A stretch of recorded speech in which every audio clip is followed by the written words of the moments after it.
I beg to move that this House do now adjourn. Question is that this House do now adjourn. Sir Andrew Bridgen. Thank you, Mr Deputy Speaker. We've experienced more excess deaths since July 2021 than in the whole of 2020. Unlike the pandemic, however, these deaths are not disproportionately of the old. In other words, the excessive deaths are striking down people in the prime of life. But no one seems to care.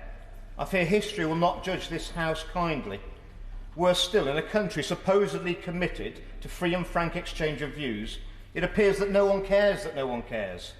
Well, I care, Mr Deputy Speaker, and I credit those members here in attendance today who also care.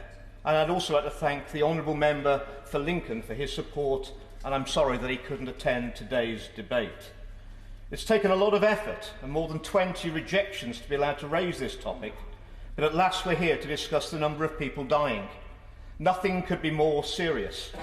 Numerous countries are currently gripped in a period of unexpected mortality, and no one wants to talk about it. It's quite normal for death numbers to fluctuate up and down by chance alone, but what we're seeing here is a pattern repeated across countries, and the rise has not let up. I'll give way to my honourable gentleman. I'm very grateful, and can I commend him for the tenacious way he's battled on this particular issue. I certainly admire him for that. I just wondered where he found the media was in all of this, because of course during the COVID pandemic, every day the media, particularly the BBC, couldn't wait to tell us how many people had died in that particular day without any context of those figures whatsoever. But they seem to have gone strangely quiet over these excess deaths now. Gentleman for his intervention. He's absolutely right. The media have let the British public down badly. There will be a full press pack going out to all media outlets following my speech with all the evidence to back up all the claims I'll make in that speech, but I don't doubt there'll be no mention of it in the mainstream media. You might think that a debate about excess deaths is going to be full of numbers.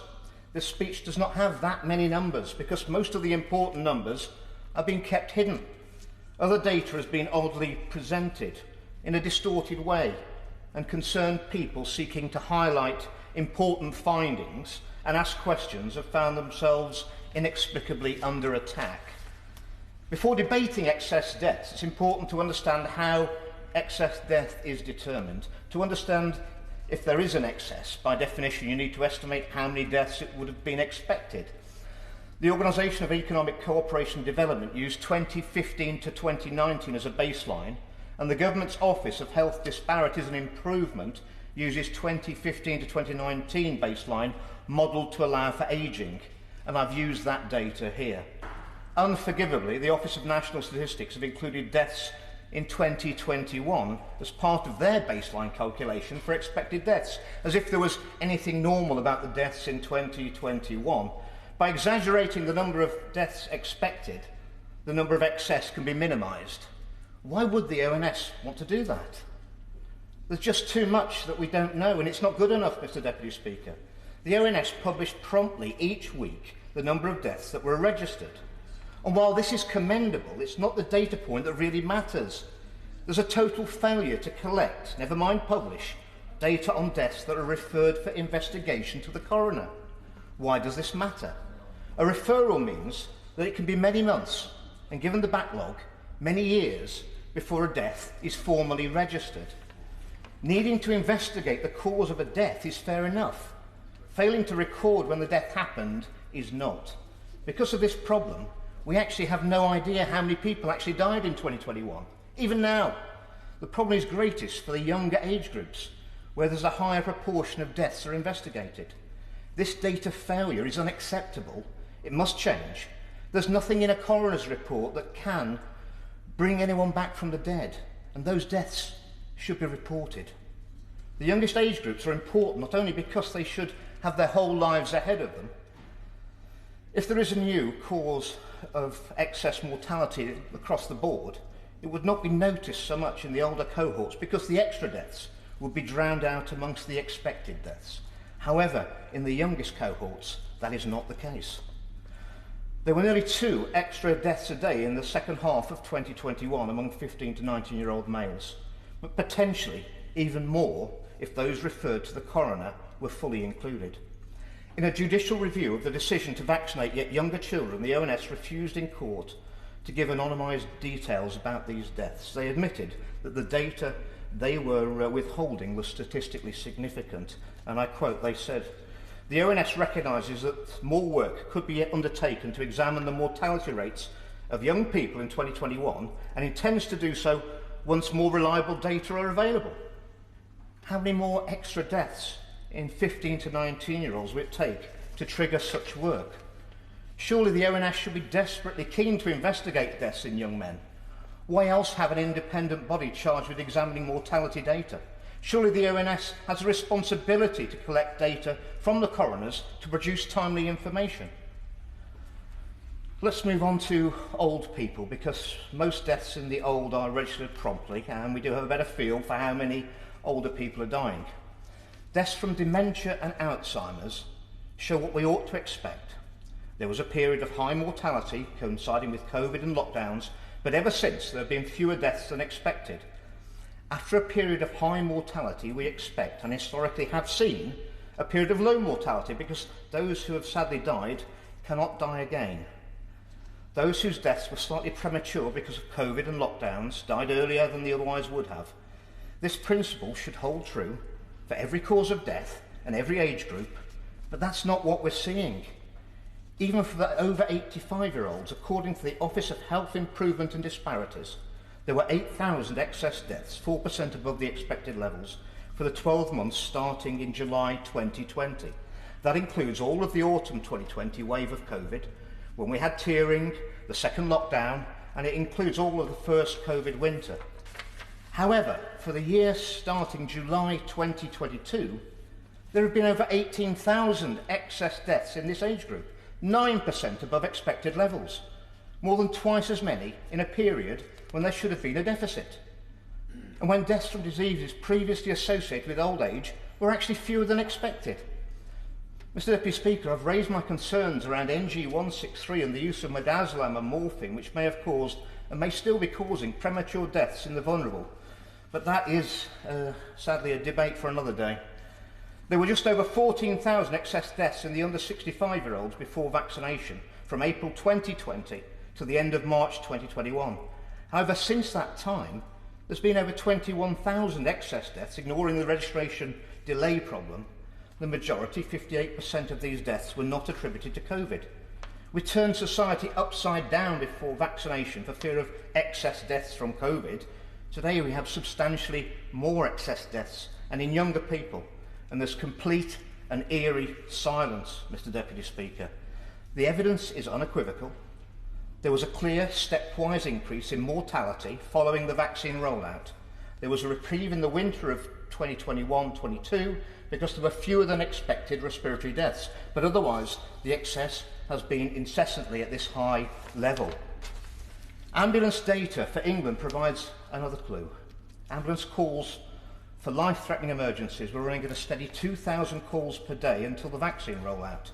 From then it rose to 2,500 daily, and calls have stayed at this level since. The surveillance systems designed to spot a safety problem have all flashed red, but no one's looking. Claims for personal independence payments for people who've developed a disability and cannot work rocketed with the vaccine rollout, and it's continued to rise ever since. The same was seen in the USA, also started with the vaccine rollout, not with COVID. A study to determine the vaccination status of a sample of such claimants would be relatively quick and inexpensive to perform, yet nobody seems interested in ascertaining this vital information. Officials have chosen to turn a blind eye to this disturbing, irrefutable and frightening data, much like Nelson did, but for far less honourable reasons. He would be ashamed of us, Mr. Deputy Speaker. Furthermore, data that has been used to sing the praises of the vaccines is deeply flawed. Only one COVID-related death was prevented in each of the initial major trials that led to authorisation of the vaccines, and that is taking their data entirely at face value, whereas a growing number of inconsistencies and anomalies suggest we ought not to do this. Extrapolating from that means that between 15,000 and 20,000 people had to be injected to prevent a single death from COVID.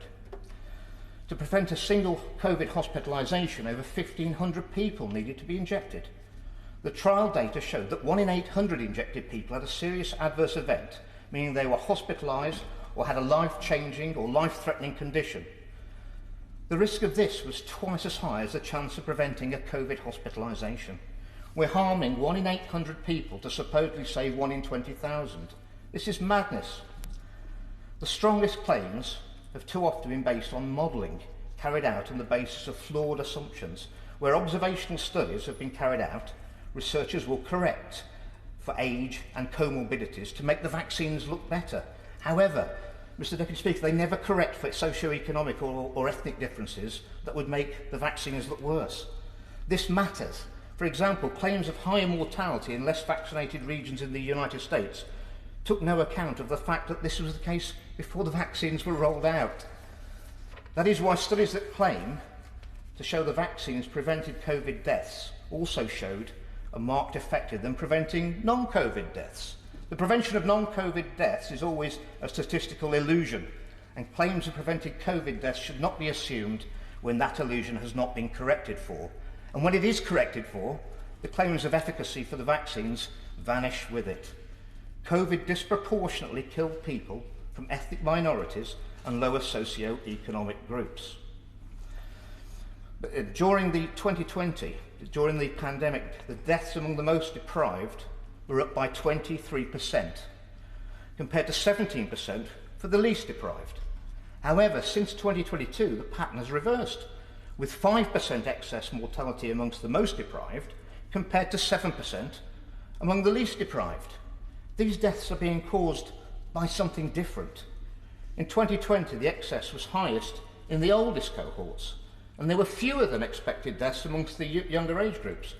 But since 2022, the 50 to 64-year-old cohort has had the highest excess mortality.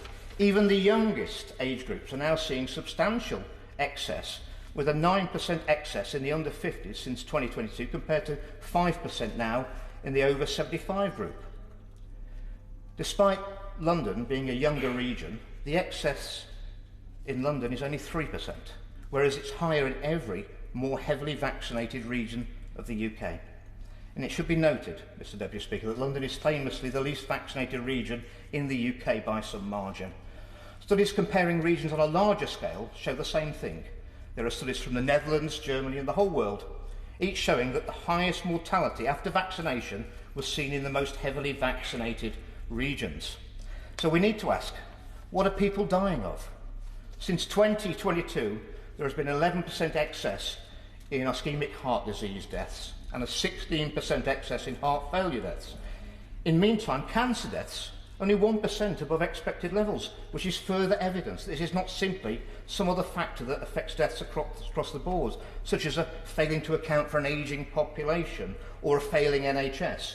In fact, the excess itself has a seasonality with a peak in the winter months. The fact it returns to baseline levels in summer is a further indication that this is not due to some statistical error or an ageing population alone. Dr. Claire Craig from the Heart Group first highlighted a stepwise increase in cardiac arrest calls after the vaccine rollout in May 2021, and Heart have repeatedly raised concerns about the increase in cardiac deaths, and they have every reason to be concerned. 4 participants in the vaccine group of the Pfizer trial died from cardiac arrest, compared to only 1 in the placebo group. Overall, there were 21 deaths in the vaccine group up to March 2021, compared to 17 in the placebo group. And there are serious anomalies about the reporting of the deaths within this trial, with the deaths in the vaccine group taking much longer to report than those in the placebo group. And that's highly suggestive, Mr. Deputy Speaker, of a significant bias in what was supposed to be a blinded trial. An Israeli study clearly showed an increase in cardiac hospital attendances among 18 to 39-year-olds that correlated with vaccination, not with COVID. There have now been several post-mortem studies demonstrating a causal link between vaccination and coronary artery disease, leading to death up to 4 months after the last dose. And we need to remember that the safety trial was cut short to only 2 months. So there's no evidence of any vaccine safety beyond that point. The decision to unblind the trials after 2 months and vaccinate the placebo group is nothing less than a public health scandal. Everyone involved failed in their duty to the truth. But no one cares, Mr. Deputy Speaker. The one place that can help us understand exactly what caused this is Australia. Australia had almost no COVID when vaccines were first introduced, making them the perfect control group. The state of South Australia had only 1,000 cases of COVID across its whole population by December 2021, before Omicron arrived. What was the impact of vaccination there? For 15 to 44-year-olds, there was historically 1,300 emergency cardiac presentations a month. With vaccine rollout in the under 50s, this rocketed to 2,172 cases in November 2021 in this age group alone, a 67% more than usual. Overall, there were 17,900 South Australians who had a cardiac emergency in 2021, compared to only 13,250 in 2018, a 35% increase. It is clearly the vaccine that must be the number one suspect in this, and it cannot be dismissed as just a coincidence. Australian mortality overall has increased from early 2021, and the increase is due to cardiac deaths. These excess deaths are not due to an ageing population, because there are fewer deaths in the diseases of old age. These deaths are not an effect of COVID because they've happened in places where COVID has not reached. And they're not due to low statin prescriptions or undertreated hypertension, as Chris Whitty would suggest, because prescriptions did not change, and any effect would have taken many years and been very small. The prime suspect must be something that was introduced to the population as a whole, something novel. The prime hypothesis must be the experimental COVID-19 vaccines. The ONS published a data set of deaths by vaccinated and unvaccinated. At first glance, it appears to show that the vaccines are safe and effective. However, there were several huge problems with how they presented that data. One was that for the first 3-week period after injection, the ONS claimed there were only a tiny number of deaths, the number the ONS would normally predict to occur in a single week. Where were the deaths from the usual causes? When this was raised, the ONS claimed that the sickest people did not get vaccinated, and therefore people were taking the vaccination were self-selecting for those least likely to die. Not only is this not the case in the real world, with even hospices heavily vaccinating their residents, but the ONS's own data showed that the proportion of sickest people was equal in the vaccinated and unvaccinated groups. This inevitably raises serious questions about the ONS's data presentation. There were so many problems with the methodology used by the ONS that the statistics regulator agreed that the ONS data could not be used to assess vaccine efficacy or safety. That tells you something about the ONS. Consequently, Hart asked the UK Health Security Agency to provide the data they had on people who had died and therefore needed to be removed from their vaccination data set. This request has been repeatedly refused, with excuses given including the false claim that anonymising this data will be equivalent to creating it, even though there is case law that anonymisation is not considered creation of new data. Mr. Deputy Speaker, I believe if this data was released, it would be damning. Some claim that so many lives have been saved by mass vaccination that any amount of harm, suffering and death caused by the vaccines is a price worth paying. They're delusional, Mr. Deputy Speaker. The claim of 20 million lives saved is based on now discredited models which assume that COVID waves do not peak without intervention. There have been numerous waves globally that now demonstrate that is not the case, and it was also based on there having been more than 500,000 lives saved in the UK. That's more than the worst case scenario predicted at the beginning of the pandemic. For the claim to have been true, the rate at which COVID killed people would have to have taken off dramatically at the beginning of 2021 in the absence of vaccination. This is ludicrous and it bears no relationship to the truth. In the real world, Australia, New Zealand and South Korea had a mortality rate of 400 deaths per million up to the summer of 2022, after they were first hit with Omicron. So how does that compare? With the Wuhan strain, France and Europe as a whole had a mortality rate of under 400 deaths per million up to the summer of 2020. Australia, New Zealand and South Korea were all heavily vaccinated before infection. So tell me, where was the benefit? The UK had just over 800 deaths per million up to the summer of 2020, so twice as much. But we know that Omicron is half as deadly as the Wuhan variant. The death rates per million are the same before and after vaccination, So where was the benefits of vaccination? The regulators have failed in their duty to protect the public. They've allowed these novel products to skip crucial safety testing by letting them be described as vaccines. They've failed to insist on safety testing being done in the years since the first temporary emergency authorisation. Even now, no one can tell you how much spike protein is produced on vaccination and for how long. Yet another example of where there is no data for me to share with the House. And when it comes to properly recording deaths due to vaccination, the system's broken. Not a single doctor registered a death from a rare brain clot before doctors in Scandinavia forced the issue and the MHRA acknowledged the problem. Only then did these deaths start to be certified by doctors in the UK. It turns out that the doctors were waiting for permission from the regulator and the regulator was waiting to be alerted by the doctors. This is a lethal circularity. Furthermore, coroners have written Regulation 28 reports highlighting deaths from vaccination to prevent further deaths, yet the MHRA said in a response to an FOI that they had not received any of them. The system we have in place is clearly not functioning to protect the public. The regulators also missed the fact that in the Pfizer trial, the vaccine was made for the trial participants in a highly controlled environment, in stark contrast to the manufacturing process used for the public rollout, which was based on a completely different technology. And just over 200 participants were given the same product that was given to the public. But not only was the data from these people never compared to those in the trial for efficacy and safety, but the MHRA have admitted that they dropped the requirement to provide the data. That means there was never a trial on the Pfizer product that was actually rolled out to the public. And that product has never been compared to the product that was actually trialled. The vaccine mass production processes use vats of Escherichia coli and present a risk of contamination with DNA from the bacteria as well as bacterial cell walls, which can cause dangerous reactions. This is not theoretical, Mr. Deputy Speaker.